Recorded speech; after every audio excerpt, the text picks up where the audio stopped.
आज व्यवस्था चल रही है, आज लोग कह रहे हैं कि हिंदुओं की सरकार चल रही है। तो जब हिंदुओं की सरकार चल रही है तो जो ज्यादा पैसा वाला है उसके लिए इन लोगों ने शिक्षा व्यवस्था किया आईसीएसई बोर्ड का। जो उससे कम पैसा वाला है उसका लड़का सीबीएसई बोर्ड में पढ़ रहा है, इंग्लिश मीडियम में पढ़ रहा है।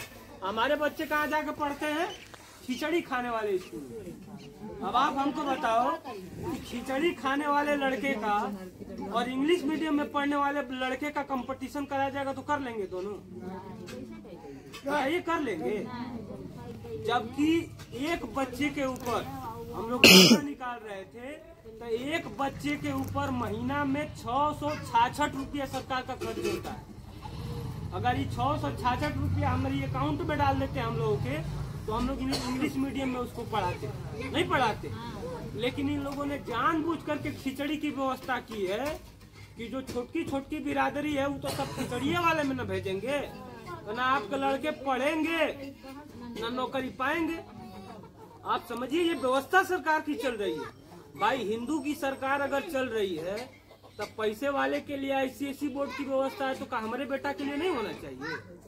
लेकिन इसको कहने के लिए कोई तैयार है नहीं। बड़का हिंदू बने बैठे हैं हम लोग, हिंदू बन करके हम लोग जिताने का काम कर रहे हैं। तो देखिए हम लोग ये चाहते हैं कि फूलन देवी ने एक पार्टी बनाई थी, एकलव्य पार्टी। वो गांव जा करके लोगों को जगाने बताने लगी तो उनको लोगों ने मरवा दिया। मरवाया ही नहीं, आप लोग महिला हैं, हालांकि ये सब चीजें नहीं कहना चाहिए लेकिन हम लोग कहेंगे इसलिए कि आप जानेंगी नहीं तो बताएंगी कैसे। फूलन देवी को जब उठा के जेल में डाला गया तो इन लोगों ने उनकी बच्चेदानी निकाली। तुमने ऐसा क्यों किया? ये जेल में महिला है उसको तुमने ऐसा क्यों किया? तो जेलर ने कहा कि हम लोगों ने इसलिए इसकी बच्चेदानी निकाल दी कि दूसरी फूलन पैदा न करने पाए। तो ऐसा समाज लेजा फटता है। इसीलिए गाजीपुर की धरती से मैं कसम खा करके निकला हूँ।